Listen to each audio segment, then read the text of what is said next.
نحمده ونصلي ونسلم على رسوله الكريم اما بعد فاعوذ بالله من الشيطان الرجيم بسم الله الرحمن الرحيم شهر رمضان الذي انزل فيه القرآن هدى للناس وبينات من الهدى والفرقان فمن شهد منكم الشهر فليصم صدق اللہ مولانا العظیم۔ گزشتہ 3 مسائل آپ کے سامنے جو ہے وہ ذکر کیے گئے۔ اسی طرح جو ہے وہ ذکر کیا گیا کہ کسی بندے کو احتلام ہو جائے تو اس سے روزہ فاسد نہیں ہوتا، روزہ نہیں ٹوٹتا۔ باقی 2 مسائل بھی اس طرح کے جو ہے وہ ذکر کیے گئے۔ اس میں یاد رکھیں، جیسے میں نے قے کا مسئلہ سمجھایا کہ قے خود بخود جتنی بھی آ جائے اس سے روزہ فاسد نہیں ہوتا، لیکن اگر بندہ کو خود جان بوجھ کر حلق میں انگلی ڈالتا ہے یا نکالنے کی کوشش کرتا ہے تو پھر جو ہے وہ یاد رکھی تو روزہ فاسد ہو جاتا ہے۔ ایسے ہی ایک بندے نے احتلام کی صورت میں تو سویا ہوا ہے، بیدار ہوا تو دیکھا کہ کپڑے خراب ہیں، احتلام ہوا تو روزہ فاسد نہیں ہوگا، ٹھیک ہے، روزہ اپنی حالت پر برقرار ہے۔ لیکن روزے کی حالت میں بندہ جان بوجھ کر جو ہے وہ اگر بیوی سے ہم بستری کرتا ہے یا کوئی ایسی حرکت کرتا ہے، جان بوجھ کر روزے کو توڑتا ہے، یا اسی طرح روزے کی حالت میں جان بوجھ کر کھانا شروع کر دیا، کھا رہا ہے کہ پتہ بھی ہے میرا روزہ ہے، تو اب روزہ توڑنے کی قضا اور کفارہ کیا ہے؟ اس میں یاد رکھیے کہ یہ بڑا سخت عمل ہے۔ روزے کا کفارہ یہ بڑا سخت عمل ہے۔ قضا تو یہ ہے نا کہ ایک انسان نے سحری کے وقت ہی نیت کی کہ میں نے روزہ نہیں رکھنا، تو وہ بندے نے جو ہے وہ سنے سے روزہ رکھا ہی نہیں، تو اب اس کی جو ہے وہ قضا ہے کہ بعد کے اندر ایک روزہ قضا کرے، توبہ استغفار کرے، یہ اس کی قضا ہے۔ کیونکہ جان بوجھ کر عمدن روزہ چھوڑنے والا، توڑنے والا نہیں، توڑنے والی کی سزا تو بہت زیادہ ہے۔ جان بوجھ کر چھوڑنے والا جو روزہ ہے، فرمایا حضور علیہ السلام نے حدیث مبارکہ کے اندر بھی وعید موجود ہے کہ وہ ساری زندگی مرتے دم تک بھی روزے رکھتا رہے اس ایک روزے کی قضا میں، تو جتنا اس فرض روزے کا اجر و ثواب تھا ساری زندگی رکھ کے بھی اس ثواب کو حاصل نہیں کر سکتا۔ تو اس لیے کہا جاتا ہے کہ وہ اس کی قضا ہے، اس روزے کی قضا کرے اور جو ہے وہ توبہ استغفار کرے، اللہ سے معافی مانگے، میں نے روزہ فرض روزہ جان بوجھ کر چھوڑ دیا۔ اب دوسرا مسئلہ جو ہے وہ یاد رکھیے کہ ایک ہے روزہ رکھ لیا، رکھنے کے بعد جان بوجھ کر چھوڑ دیا، ایک طرح بیماری کی وجہ سے چھوڑ گیا، روزہ رکھا تھا، بیماری ایسی بڑھ گئی، مجبوری بڑھ گئی، وہ بندے کو جو ہے وہ روزہ توڑنا پڑ گیا۔ تو اسی طرح جو ہے وہ جان بوجھ کر توڑنے والا روزہ کہ جس نے بیوی کے ساتھ جو ہے وہ تعلقات قائم کر لیے یا کوئی اور مسئلہ اپنے ہاتھ سے جو ہے وہ کوئی ایسا جو ہے وہ عمل کر لیا، تو یہاں پہ یاد رکھیے کہ صحابی رسول رضی اللہ تعالیٰ عنہ اس نے جان بوجھ کر عمدن جو ہے وہ اللہ تبارک و تعالیٰ یہ مسائل سمجھانے کے لیے، امت کے سامنے خبردار کرنے کے لیے جو ہے وہ ایسے مسائل، ایسے واقعات جو ہے وہ صحابہ کے دور میں پیش آئے ہیں۔ تو حضور علیہ السلام کی خدمت میں آیا، یا رسول اللہ مجھ سے یہ فلاں عمل ہو گیا، بیوی کے ساتھ جو ہے وہ اس طریقے سے کر لیا روزے کی حالت۔ تو حضور علیہ السلام نے جو ہے وہ بٹھایا، فرمایا کہ سب سے پہلے تمہارے لیے یہ ہے کہ توبہ استغفار، اور اس کے بعد فرمایا کہ تم جو ہے وہ ایسے کرو کہ 2 مہینے کی اس کی قضا اور کفارے کے اندر لگاتار روزے رکھو، 2 مہینے کے لگاتار روزے رکھو۔ وہ صحابی کہنے لگے یا رسول اللہ میں ایک روزہ جو ہے وہ رکھ نہیں سکا، 2 مہینے کے لگاتار روزے کیسے رکھوں، یہ تو میرے لیے بڑا مشکل ہو جائے گا۔ تو پھر حضور علیہ السلام نے فرمایا تمہارے لیے جو ہے وہ یہ ہے کہ تم ایک غلام آزاد کرو۔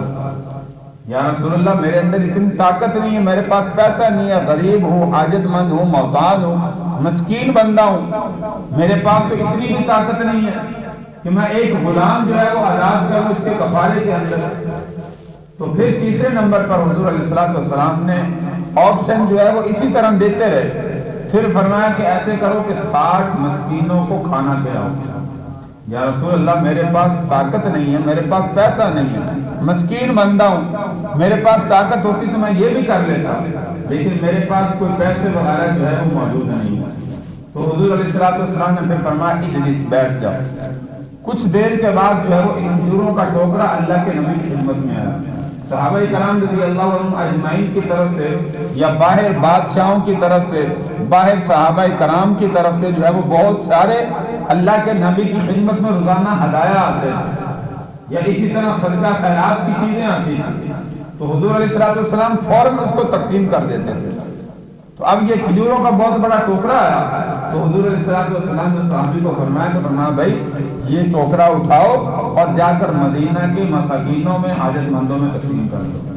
اب یہ صحابی رسول نے جو ہے وہ ٹوکرا سر پر اٹھایا، مسجد نبوی سے باہر جانے لگا، پھر واپس آ گیا اللہ کے نبی کی خدمت میں۔ اللہ کے نبی نے فرمایا اب کیا ہوا؟ کہنے لگا یا رسول اللہ مدینے کے اندر مجھ سے زیادہ مسکین بندہ کوئی نہیں، میں سب سے زیادہ غریب بندہ ہوں۔ تو صحابہ کہتے ہیں اللہ کے نبی اتنا مسکرائے کہ آپ کی داڑھ مبارک بھی ہمیں اس وقت جو ہے وہ نظر آنے لگا۔ اللہ کے نبی نے فرمایا کہ بھائی تیرے لیے اختیار ہے، یہ ٹوکرا لے جا اپنے گھر میں، تو خود بھی استعمال کر، اپنے گھر والوں کو بھی کھلا، یہ صرف تیرے لیے ہے، اس کے بعد جو ہے وہ کسی کے لیے نہیں۔ تو یہاں پر جو ہے وہ دیکھیے ہمیں یہ سبق ملتا ہے کہ روزے کا کفارہ کتنا بڑا ہے۔ ایک بندے نے جان بوجھ کر روزہ توڑ دیا، اس کا کفارہ جو ہے وہ یہ ہے کہ وہ غلام آزاد کرے۔ سب سے پہلے 2 مہینے کے لگاتار روزے نہیں رکھ سکتا، غلام آزاد کرے۔ غلام نہیں آزاد کر سکتا، 60 مسکینوں کو کھانا کھلائے۔ تو اس لیے میرے بھائی روزہ رکھ کے جان بوجھ کر عمدن توڑنا، یہ یاد رکھیں کہ اس کا کفارہ ہے اور یہ بہت بڑا کفارہ ہے۔ اس لیے جو ہے وہ کوشش کریں کہ روزہ ایک تو چھوڑے بھی نہ، چھوڑنا بھی میں نے کہا بہت بڑا گناہ ہے، حدیث مبارکہ میں وعید ذکر کی گئی۔ تو اس لیے فرض روزہ جان بوجھ کر عمدن چھوڑنے والا اتنا بڑا گنہگار ہے کہ اس کی جو ہے وہ قضا بھی ہے، اور توڑنے والا اس سے بھی بڑا جو ہے وہ گنہگار ہے۔ تو اس لیے میرے بھائی رمضان کے روزے جو ہے وہ آخری لمحات کے اندر ہیں، 1-2 روزے جو ہے وہ باقی ہیں۔ اللہ تبارک و تعالی ہمیں جو ہے وہ عمل کی توفیق عطا فرمائے۔ جو چاند رات ہماری زندگی میں آتی ہے، یاد رکھیے اس کو لیلۃ الجائزہ کہا جاتا ہے۔ لیلۃ الجائزہ، انعام کی رات۔ اس رات میں ہمارے نوجوانوں کا عمل ہوتا ہے کہ اس رات میں بازار کی طرف نکل جاتے ہیں۔ جیسے شب قدر میں ہم کوشش کرنی ہے کہ رات کو جاگ کر اللہ کی عبادت کریں۔ ایسی چند راتیں میں سے جو عبادت کی راتیں، یہ بھی رات ہے جس کو لیلۃ الجائزہ کہا جاتا ہے۔ بقرہ عید کی جو چاند رات ہے، عید الفطر کی جو چاند رات ہے، اسی طرح شب قدر جو ہے وہ تیسری اور چوتھی جو ہے وہ شب فضیلت کی راتیں جو ہے، یہ ساری فضیلت کی راتیں کہ ان راتوں میں جاگ کر اللہ کی عبادت کی جائے۔